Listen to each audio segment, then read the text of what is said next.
When we made our McDonald's Spicy Chicken McNuggets, you were praise hands emoji. Then we ran out, and you were streaming tears emoji.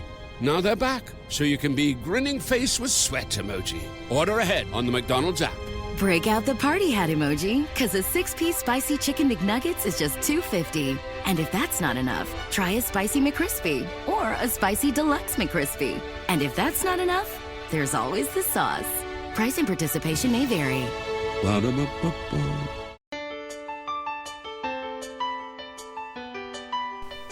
This is Dream Power Radio, the place where your dreams turn into reality.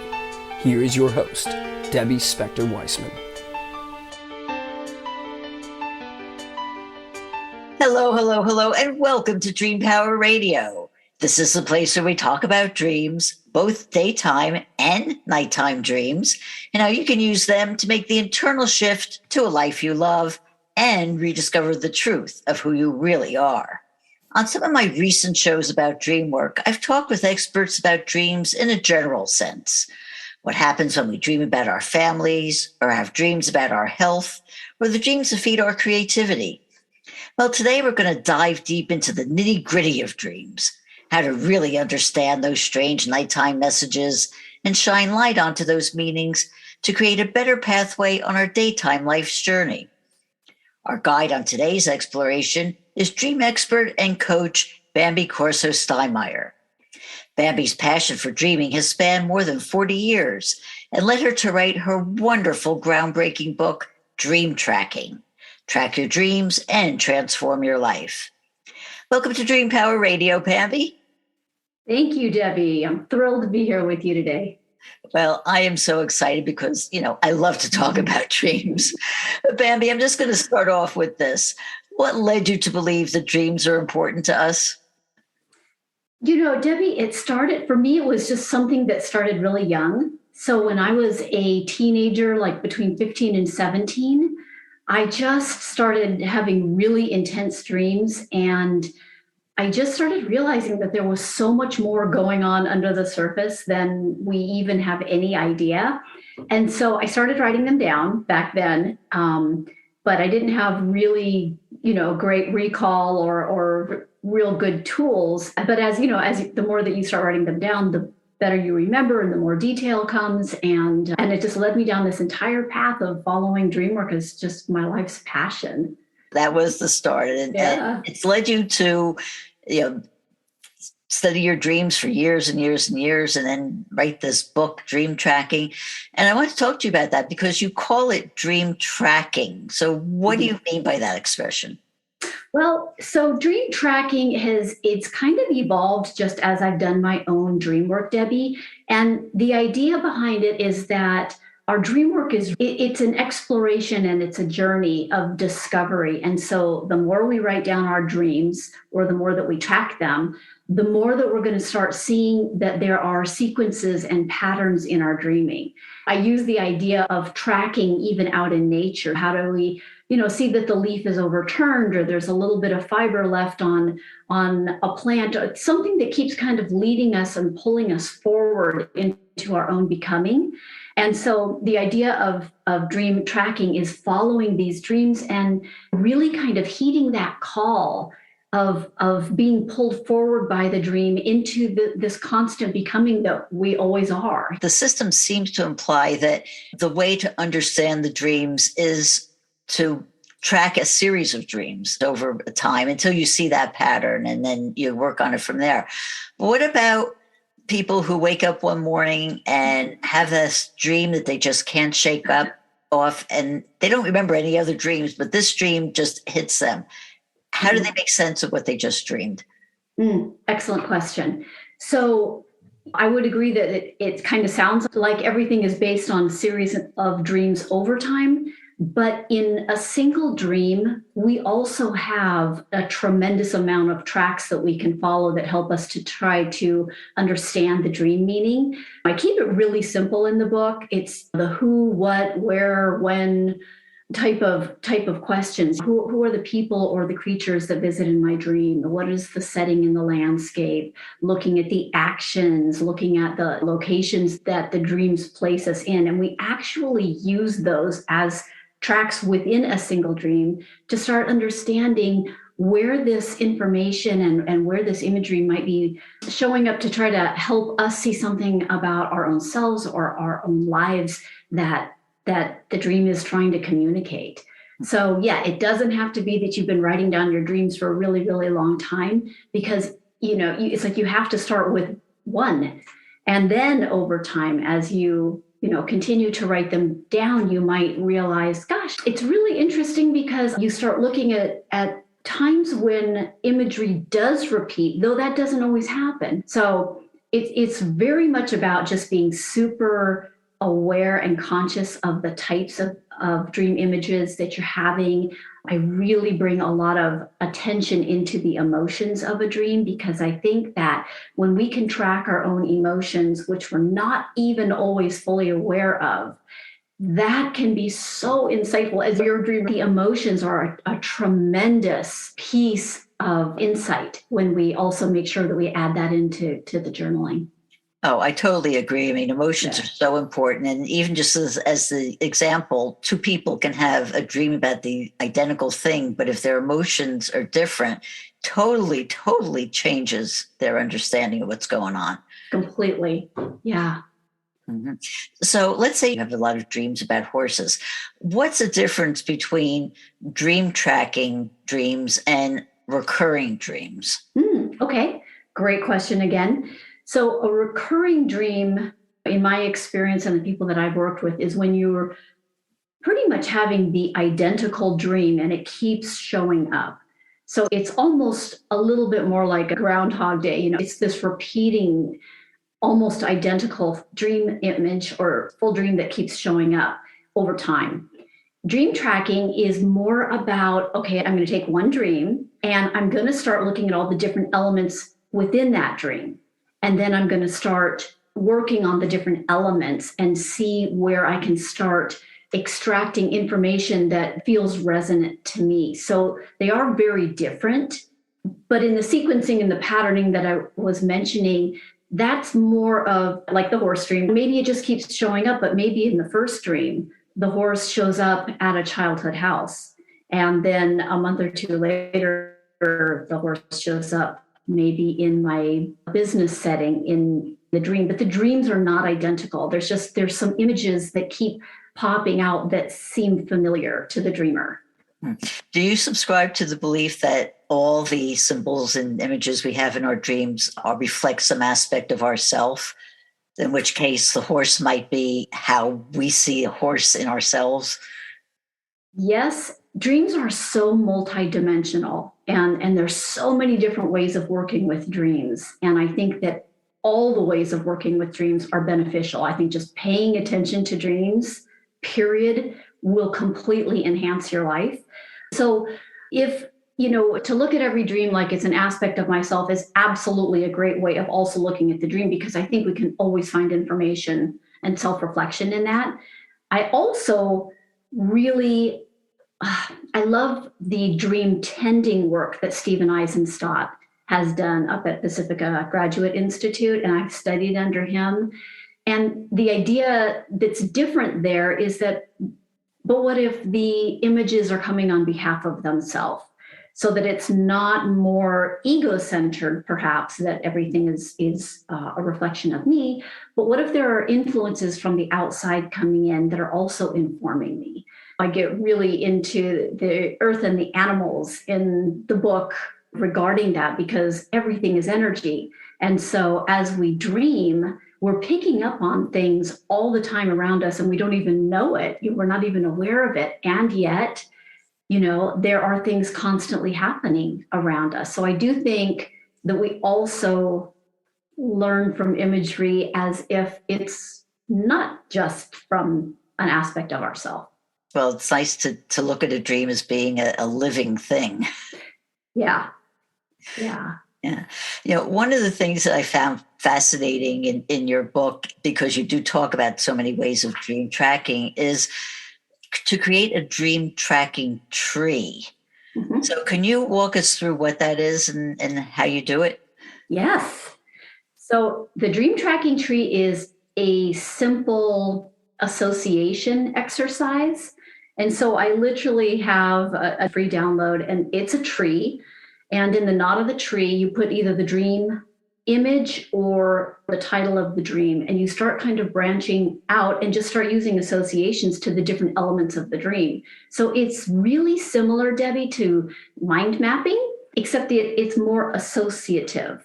So if I have the dream tree and all of these branches are different elements within my dream, I might start realizing, well, gosh, I did have the dream of my childhood house. Well, what does that bring up for me? Well, I remember this and I remember that. And so you keep branching off, but all of that is designed to help us really do a deep dive into what this kind of imagery may be speaking to in reference to what's going on in our life currently. And then I have a little line, and then there's an underground where the roots are. And that's where I have people write their emotions. Because so often, like we were just saying, the emotions are feeding what's happening in the rest of the dream. And I think oftentimes help to choose the type of imagery that we're seeing in the dream based on our emotional state. So I put those down as the roots, and you just look at it as a whole. And it's not about so much of an interpretation as it is really developing a relationship with your inner life or the life of soul, and getting to know your dreams in a deeper way by paying greater attention to the detail and to the different pieces of imagery. You just mentioned the word soul because it leads me to a question I wanted to ask you, which is, would you say that our souls are speaking to us through our dreams? Absolutely. I absolutely believe that. And I think they are constantly speaking to us through other things also, like the body responses in life and often through emotions. But, the neat thing about dreams is that as soon as we fall asleep, we have this open opportunity to receive information that we wouldn't always get in the waking state, right? Our egos get in the way, and our thoughts and our belief systems and things like that, our habits. But once we're asleep, we really can tap into so much more information. And so I believe soul has this beautiful opportunity to come through and speak to us in dreams in a much deeper, greater way. That was so beautifully said. On that note, we are going to take a short break. We are speaking all about dreams and dream tracking with Bambi Corso-Steinmeyer, and we'll be right back. If you're not pleased with the trajectory of your life, the time to begin your own personal transformation is now, and your dreams can help pave the way. How? By tapping into your unvoiced confidence. What is unvoiced confidence, you say? It's the acceptance of your abilities and qualities. It's a state of mind coming from liking and even loving yourself, and feeling free to say or do anything you want without concern for the judgment of others. You were born confident, but may have had it chipped away little by little by the negative self-beliefs you've picked up over the years. If you're looking for the heightened energy, clarity of thought, and the feeling of being more alive that comes from self-confidence, you can rediscover it by paying attention to your dreams. Need some help doing this? Go to my website, thedreamcoach.net, and sign up for my complimentary dream discovery session. I can help show you how your dreams can help you return to the confident person you were always meant to be. Again, go to thedreamcoach.net. thedreamcoach.net. Welcome back to Dream Power Radio with your host, Debbie Spector-Weissman. Yes, welcome back to Dream Power Radio. I'm your host, Debbie Spector-Weissman, and we're speaking all about dreams and dream tracking with Bambi Corso-Steinmeyer. Oh, Bambi, so right before we break, we talked about the idea of, the dream tracking tree. So let's say you have, a tree from a dream you have one night and a dream you have from, the night before, or a dream you have from last week. How do you look at them to find those patterns that you talked about to see where you are in your dream work? Okay. So I have people write down repeating imagery down at the bottom of the tree, only because I think it's helpful. We forget, unless we look back. But anything that stands out or any kind of key images, I have them just write them at the bottom. So that's part of it.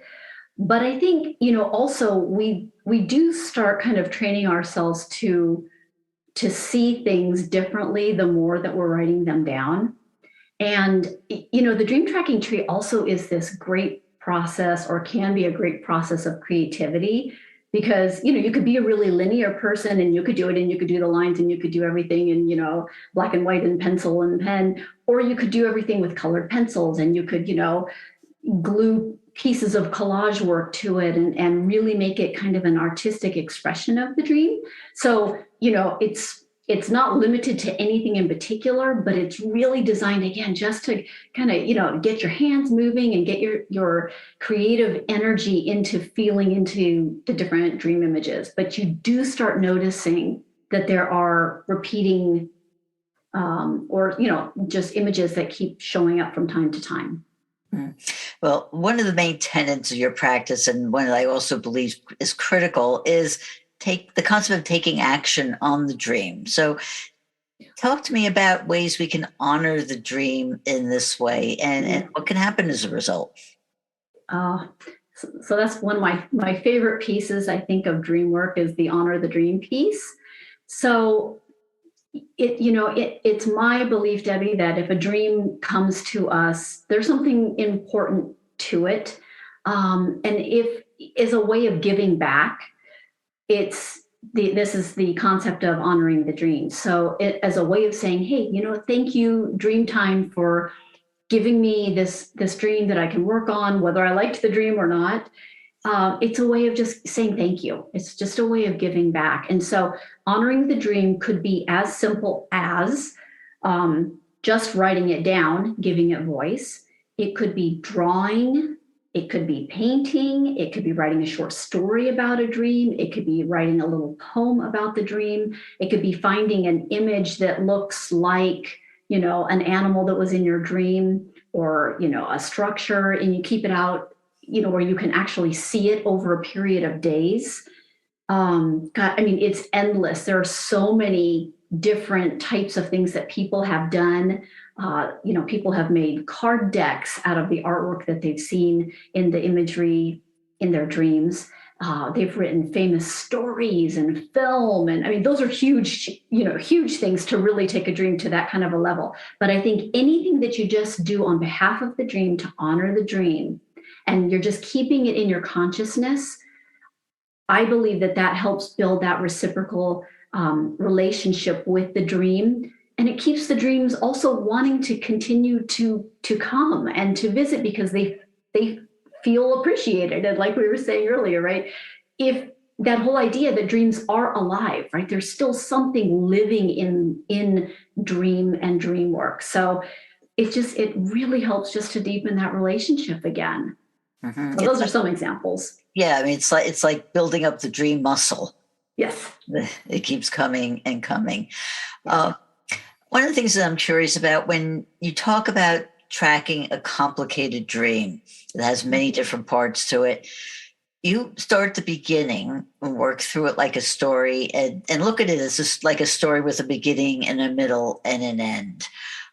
One of the ways that I've been taught to look at complicated dreams like that is to title the dream. Like say, what if you can title it, what would it be? And because that often helps the dreamer understand the most important part of the dream. And that's kind of like, where I start. So which way is better?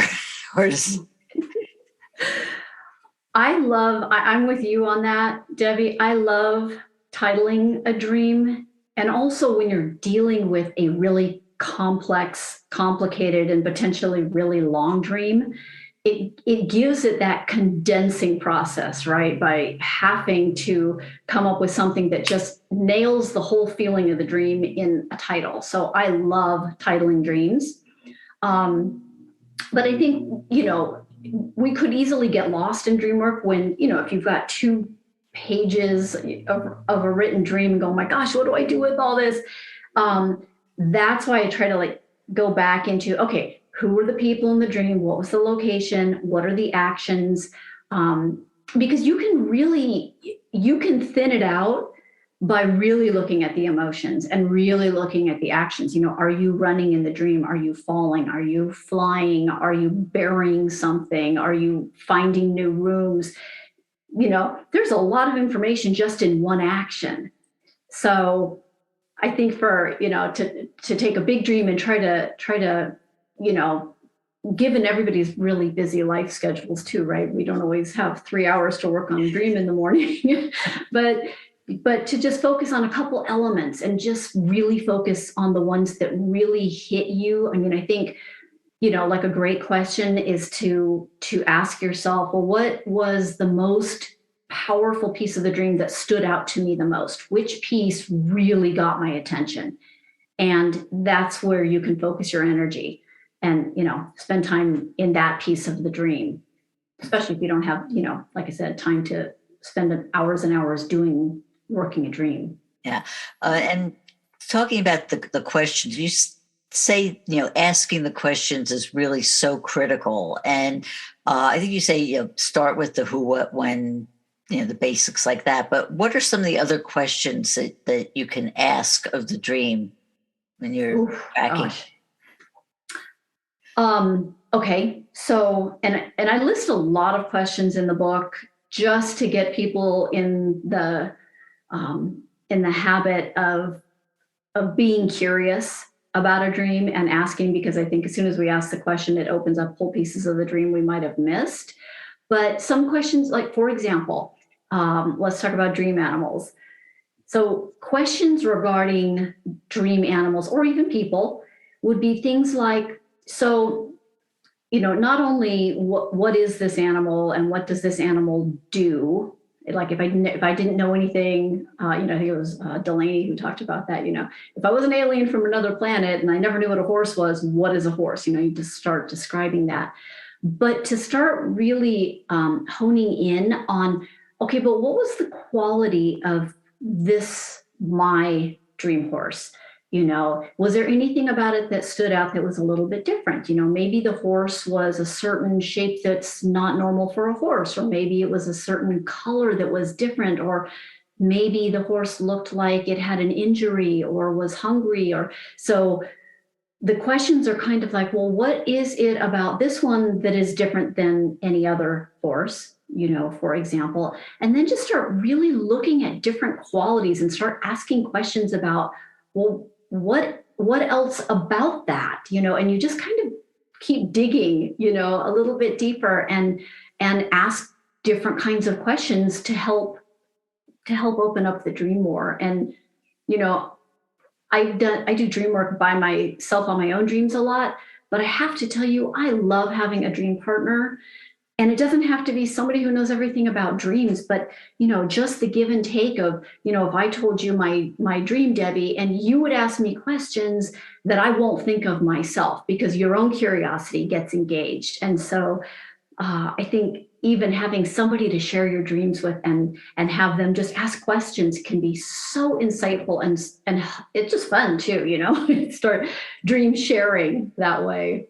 Oh, it is. And I think maybe you just answered the question I was about to ask you, which is, have you ever had a dream that has been so mysterious that by tracking you haven't really come up with any kind of insights into it?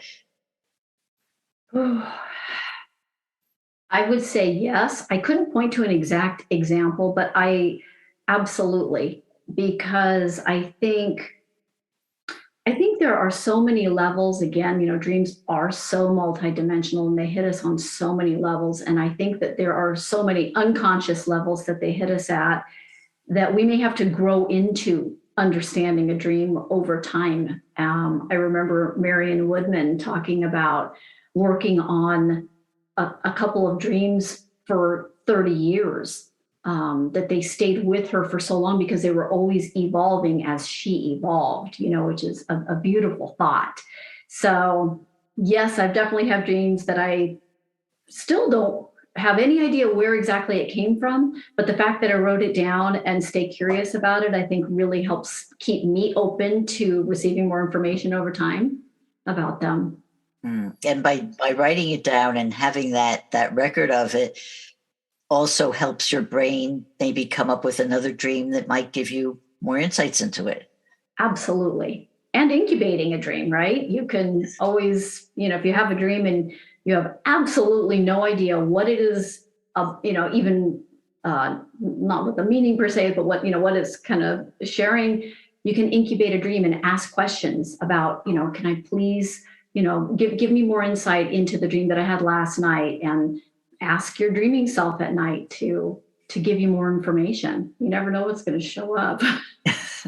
That is so true. And I want to get to the dream that even people who tell me that they never remember dreams remember these dreams, and those are nightmares. So how do you use dream tracking when dealing with nightmares?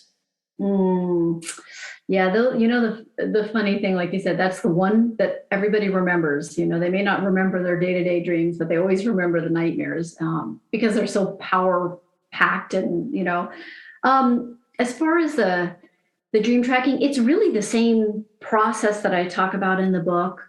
Still asking a lot of questions, still really paying attention to what's going on in the dream. Who is the nightmarish figure? What setting is this in? And what specific emotions are getting activated? Because, sometimes a nightmare might come and it looks like it's the terrifying image, but when you dig a little deeper, you may realize that maybe there's deep, deep grief under the terrifying image. Maybe it's some piece of something that's really hard for us to face or to deal with. But I think when it comes to nightmares, if something has gotten to the nightmare level, it's been trying to get your attention, I am sure, for quite some time. And, it's kind of like that little tap on the shoulder and, okay, well, here I am again. And little pieces will show up. And if we are paying attention, I think that we also can diffuse having giant nightmares that try to grab our attention, because if we're giving more consciousness and more awareness to the smaller ones leading up to something like that, we might be able to help ourselves work through things in a different kind of a way that doesn't maybe feel so overwhelming. But the nightmares are generally really trying to get our attention by the time they've turned into a nightmare. Unfortunately, that is true. And also, unfortunately, we are almost at the end of the show, so I just have time. Went so fast. I know, it goes so fast. I could talk about this for hours. So, Bambi, how can people find out more about you and your work? Oh, so I have my website is just BambiCorso.com. It was my pre-married name. And I have, information about the book on there and what I do. So yeah, I'm also on Facebook and Instagram. So all those places. Wonderful. Well, Bambi, thank you so much for being on Dream Power Radio today. Thank you. Thank you for having me, Debbie. It's a pleasure. Oh, it was my pleasure. We've been speaking with dream expert Bambi Corso-Steinmeyer. I hope you've enjoyed today's program. If you have, please hit that subscribe button so you don't miss out on any future episodes. Until next time, this is Debbie Spector-Weissman saying, sweet dreams, everybody. You've been listening to Dream Power Radio with your host, Debbie Spector-Weissman. For more information on Debbie or to sign up for her newsletter, go to dreampowerradio.com. This has been Dream Power Radio.